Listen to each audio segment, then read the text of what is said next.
estamos aqui para mais um programa Jovens Pensadores e hoje nós vamos trazer uma pessoa muito bacana que é autora desse livro aqui, Pequeno Manual das Mulheres no Poder.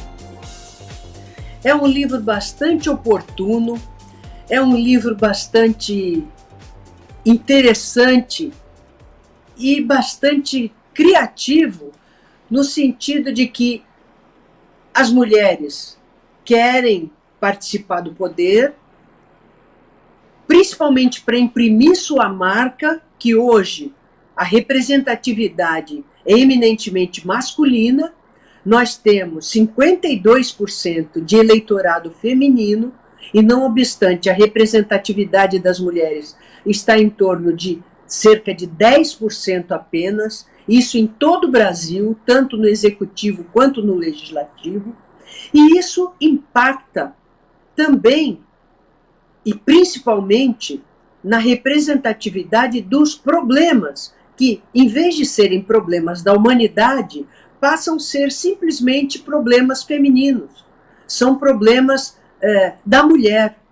E nós sabemos que a mulher e o homem que formam a nossa sociedade, eles têm que ser representados em seus interesses para que nós possamos falar em justiça, e a justiça implica igualdade. Eu vi recentemente até uma fala do nosso presidente aqui do Conselho Nacional de Justiça, que é o ministro Luiz Fux, que também está como presidente do STF, em que ele fala que não existe justiça sem igualdade. Então, para falar disso, quer dizer, como termos igualdade de oportunidades, não é sermos iguais, mas igualdade de oportunidades e de direitos também. Então, como fazer para que nós, mulheres, sejamos representadas na política, representadas no poder executivo, representadas no poder legislativo, porque quem é que faz as leis? Quem é que faz as leis para as pessoas? São os nossos representantes, os deputados, os senadores, deputados estaduais, federais, distritais, os vereadores. Se nós não tivermos uma igualdade de gênero em representatividade nessas casas de leis, é óbvio que as leis vão representar os interesses de quem tem maior representatividade. Por isso que esse livro é tão importante. Para falar desse livro, nós trouxemos a autora, é a minha querida Nara Bueno e Lopes, que está aqui para nos falar quem ela é. Nara, boa tarde, um prazer enorme estar aqui com você. Você que tem o teu livro publicado pela editora Matrioska, da Patrícia Mello e da Luciana Félix, que são pessoas maravilhosas, que apostam bastante no direito, principalmente no direito das pessoas, das mulheres, dos vulneráveis. Nós tivemos já aqui falando do livro do meu querido Danilo de Oliveira, que fala também do direito de se aposentar, e agora nós estamos falando aqui do Pequeno Manual das Mulheres no Poder.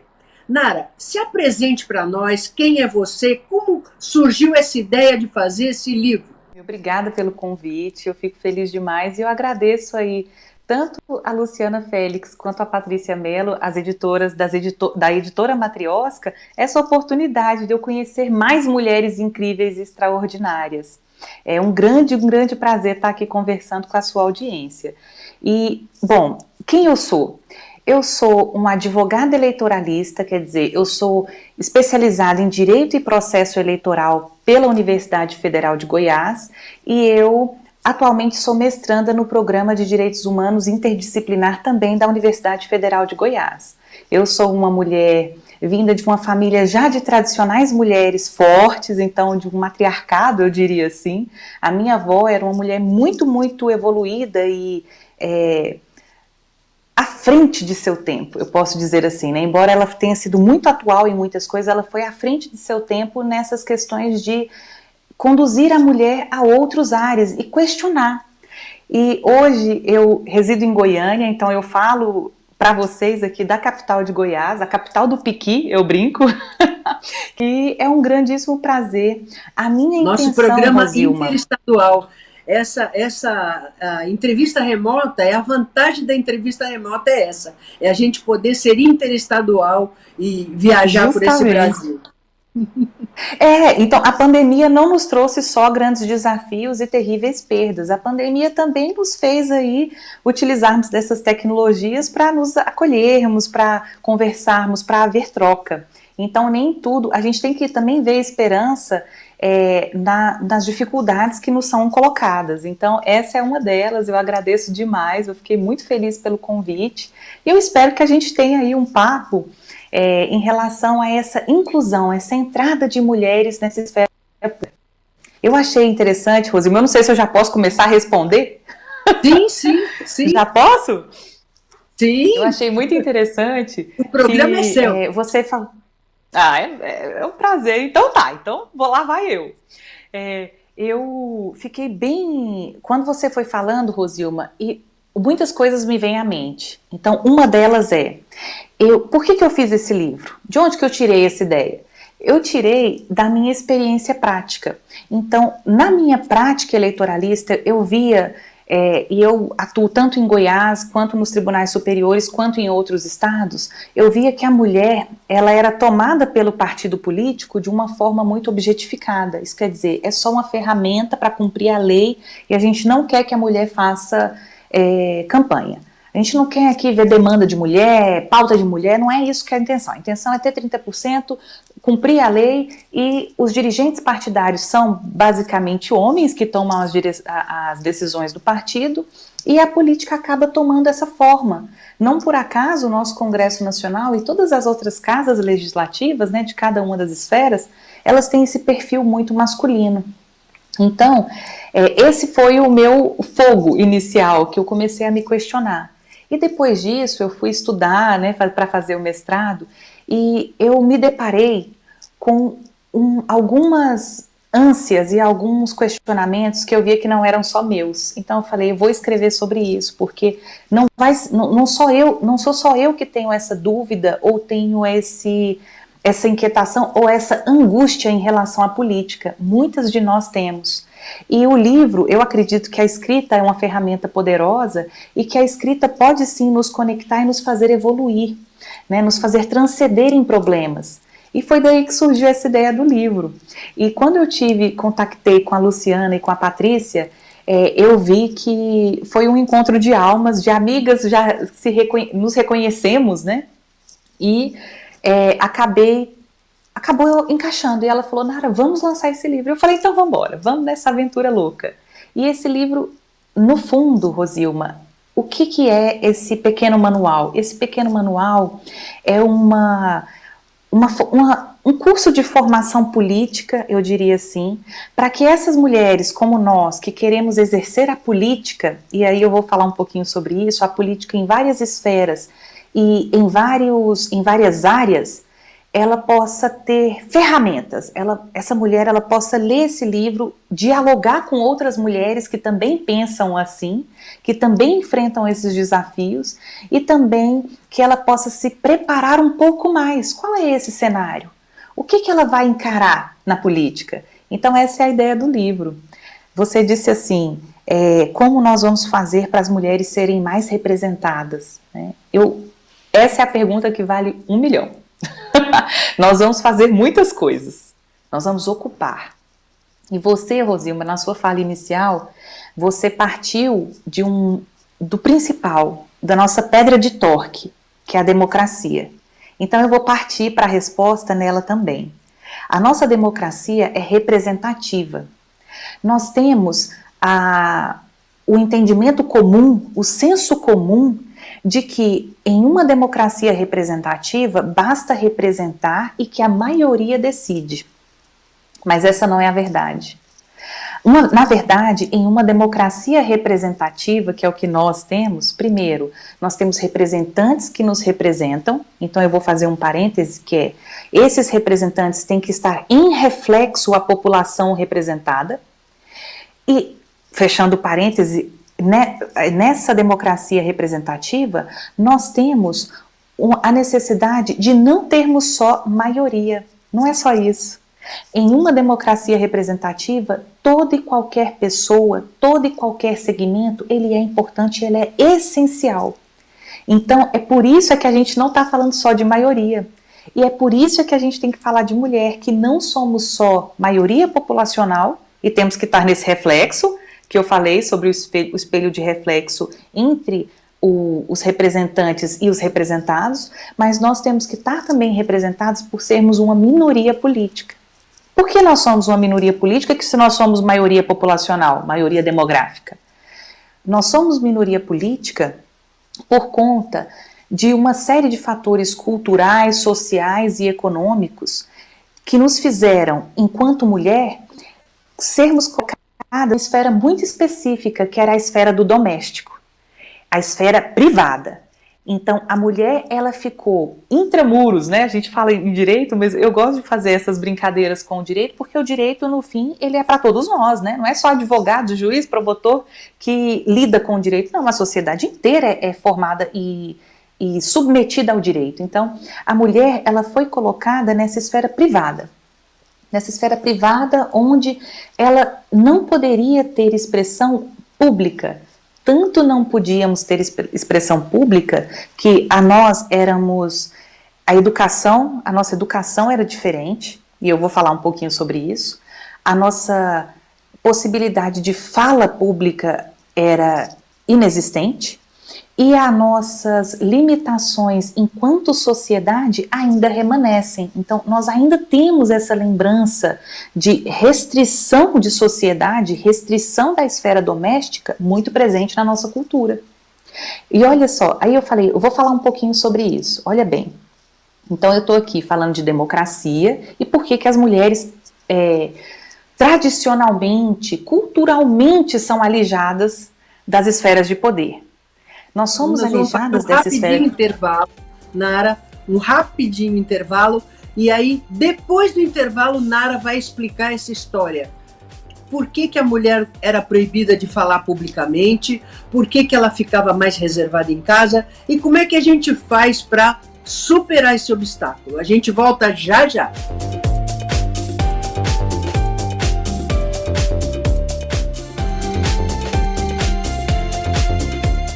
Pensando na facilidade e maior conforto para você, o aplicativo da TV Com oferece nossa programação ao vivo 24 horas em interação com nossas redes sociais. O app TV Com Play já está disponível no Play Store para sistema Android e no App Store para sistema iOS. TV Com, interagindo com você.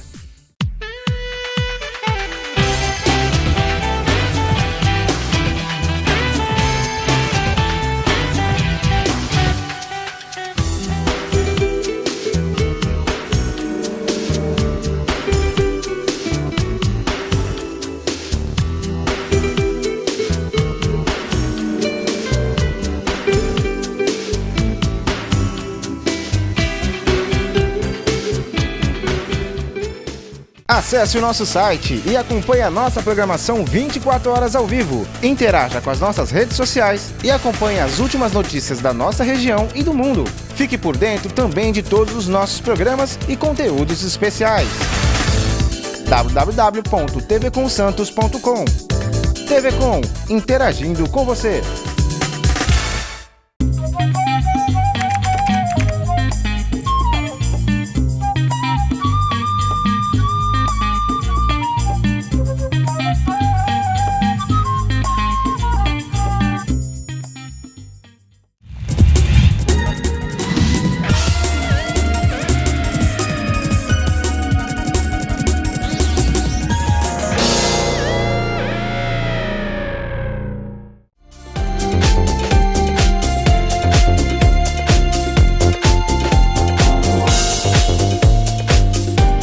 Voltamos e agora nós vamos continuar com a Nara, que vai nos explicar como é que essa história dessa democracia que a mulher fica escondida, Nara.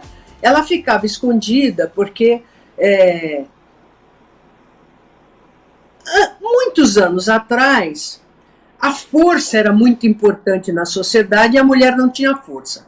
Então a sociedade, de uma certa forma, representada pelos homens, protegia a mulher e as crianças dentro de casa, até por uma questão realmente de proteger a prole, né? Proteger a prole, a mulher e a criança. Isso em todas as sociedades.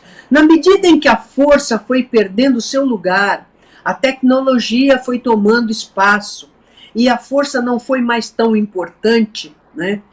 Pelo menos a força física, né? Não é tão importante.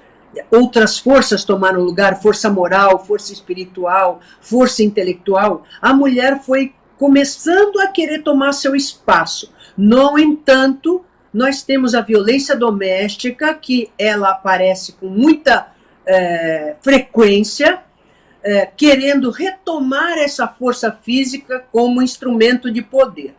Então, Nara, eu jogo isso para você continuar a sua explicação e aprofundando. Nós temos um pouquinho mais de 10 minutos, mas eu não vou te fazer mais pergunta nenhuma para que você possa concluir como é difícil para a mulher realmente hoje conseguir uma parte desse espaço de poder. E aqui eu queria deixar uma denúncia para o pessoal que fala empoderamento. Empoderamento é delegação de poder.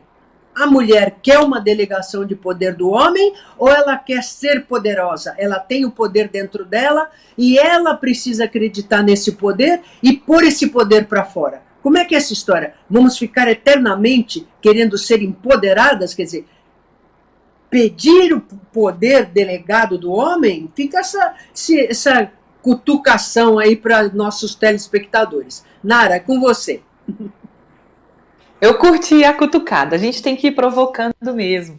Eu acredito que, Rosilma, eu me identifico muito contigo porque eu acredito que nós, mulheres, que somos,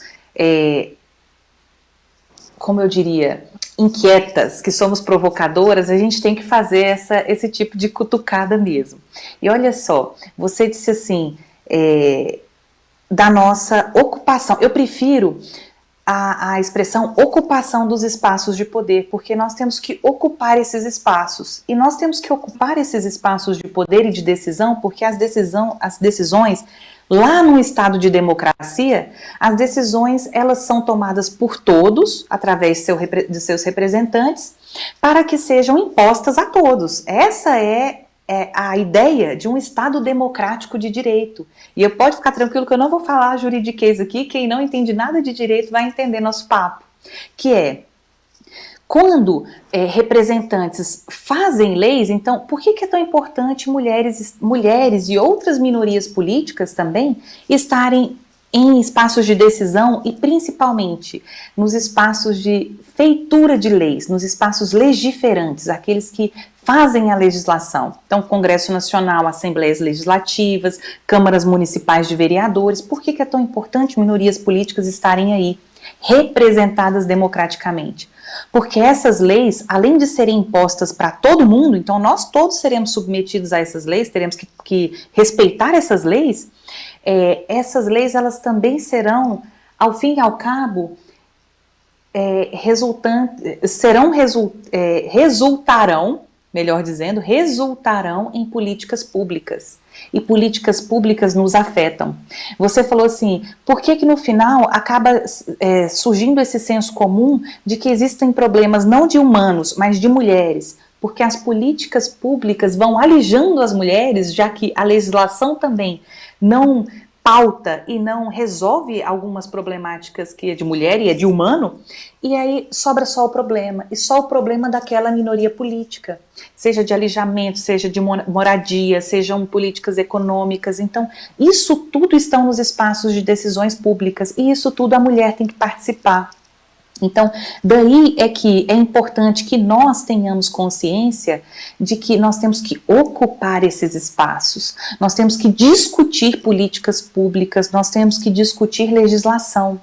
E aí nesses espaços de discussão, nesses espaços públicos de discussão, então aí a gente está na esfera pública. Rosilma, você falou muito bem que antigamente, nós precisávamos de força física, porque a gente tinha que correr demais, nadar demais, caçar demais, então tudo era muito visceral e físico.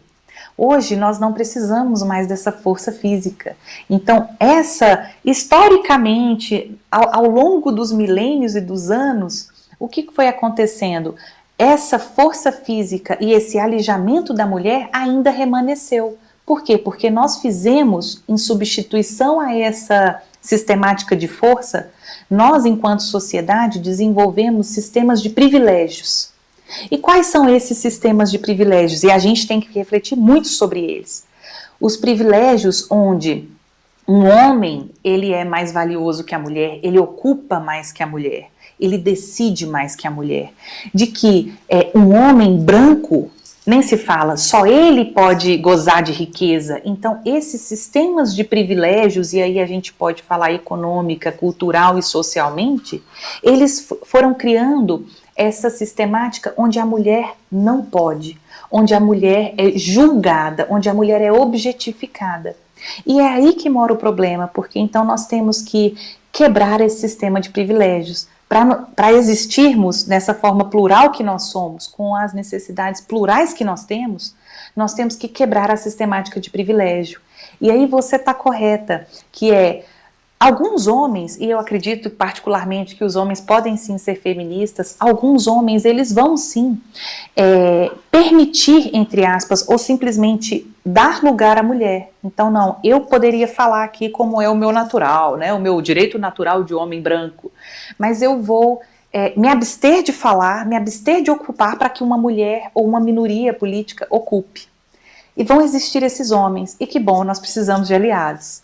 Mas vão existir os outros homens que, dentro de um sistema de privilégios, não querem abrir mão desses privilégios para existir. Então, nós vamos precisar de tomar esse poder, de ocupar esse espaço, sem nenhuma autorização de ninguém. Um belo jeito de ocupar esses espaços, institucionalmente falando, estruturalmente falando, é através das eleições, através do voto. Então, nós votarmos em mais mulheres. Eu sempre desafio e conclamo as pessoas para que façam isso. Votemos em mais mulheres, escolham candidatas, e eu garanto que vai ter candidata que vai ter o discurso político que te agrada. Sempre vai ter uma candidata. Se não tiver, procure aliados. Minorias políticas, feministas, homens feministas que sim, podem ser brancos, podem ser ricos, podem ser tradicionais da cultura política, mas eles podem ser sim um aliado. Mas o X vote em mulheres, votem em pautas de mulheres, votemos em pautas femininas. Vamos resolver questões sociais de uma forma muito mais inclusiva e plural para que a gente possa evoluir enquanto sociedade. Agora, nós temos outra possibilidade, que não é de uma forma institucional, porque essa forma que eu falei é uma forma institucional. De uma forma não institucional, nós podemos fazer política, e aí fazer tranquilamente política no dia a dia. Que é isso que a gente está fazendo agora. Exatamente. Que é nesse dia a dia, num diálogo. Então, ouvindo mulheres, contratando mulheres, escutando e discutindo a respeito de pautas femininas. Então, a gente não está só condicionado à macroestrutura política, ela faz parte, mas essa conversa que nós estamos tendo, e todos vocês estão participando conosco, isso é importante, e isso também é política, não institucionalizada, mas é política. E é assim que nós vamos ocupar mais espaço e fazer com que problemas que às vezes são milenares na nossa sociedade desapareçam. Eu vou terminar a minha fala, Rosilma, agradecendo mais uma vez a oportunidade extraordinária de te conhecer e também de conversar com a sua audiência, mas principalmente a oportunidade da gente discutir e ampliar nossos horizontes, discutir o que nos é imposto. E eu vou terminar essa fala citando Chimamanda. Chimamanda Ngozi Adichie é uma escritora nigeriana e ela fala sobre feminismo. Ela tem uma palestra no YouTube, depois vocês digitam no TEDx, TED Talks, né, na verdade, e ela diz assim, que o feminismo nada mais é do que aquela ideia absurda, né, terrível, de que homens e mulheres são econômico, socialmente e politicamente iguais. Então nós devemos gozar dos mesmos direitos, das mesmas oportunidades que você falou no começo. Então, eu termino com essa provocação de que essas são ideias feministas e essas são ideias de igualdade, sobretudo, porque nós temos que fazer dessa nossa pátria um local mais inclusivo, mais plural, mais amoroso e mais feliz. Nós todos só queremos isso, nosso direito à felicidade. Querida Nara, prazer enorme em conhecer você. Gostei muito do seu livro, mostro aqui outra vez para quem ligou agora e está vendo, Pequeno Manual das Mulheres no Poder. A Nara Bueno e Lopes, pela editora Matrioska. Então, se vocês quiserem entrar em contato com a Nara para saber como é que você faz para adquirir o livro dela, ela vai deixar o contato aqui, vai aparecer aí embaixo o contato dela. Vale a pena. E eu queria também terminar agradecendo a presença da Nara e terminar o programa com mais uma reflexão que eu assisti ontem na TV Cultura, um médico, Marcelo Vecina, se não me engano, dizendo que o grande problema do Brasil é a desigualdade. E desigualdade só se resolve com educação. E educação sempre esteve, infelizmente, porque deveria ser uma tarefa do homem e da mulher, mas sempre esteve primordialmente na mão das mulheres. E por estar na mão das mulheres, é na mão das mulheres que está mudar a cultura do país. Como a gente fala, né? A misoginia estrutural, o racismo estrutural, a homofobia estrutural. O que é isso? É exatamente a nossa cultura que faz com que às vezes a gente tenha uma reação que às vezes até assusta nós mesmos. Poxa, mas eu não sou assim, eu não penso assim. Como é que eu tive essa reação? Então, na escola. Então, isso aí eu escutei desse médico que estava fazendo o Jornal da Cultura como comentarista, Marcelo Vecina. Ele disse: a desigualdade se resolve com educação. No conhecimento libertador, lendo, aprendendo na escola, lendo livros como o da Nara, que nós conseguimos, a duras penas, mudar o padrão.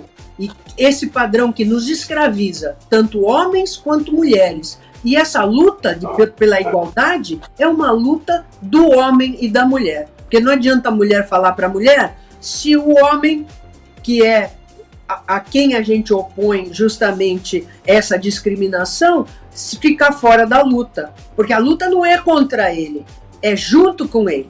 E espero que vocês tenham gostado do programa de hoje, esperando estar com vocês novamente sábado que vem, às 15 horas, com reprise segunda-feira às 17h30. Lembrando que estamos também na TV Com Brasil para mais de 50 milhões de brasileiros e também pomos tudo no YouTube para você assistir e rever quando quiser. Até lá!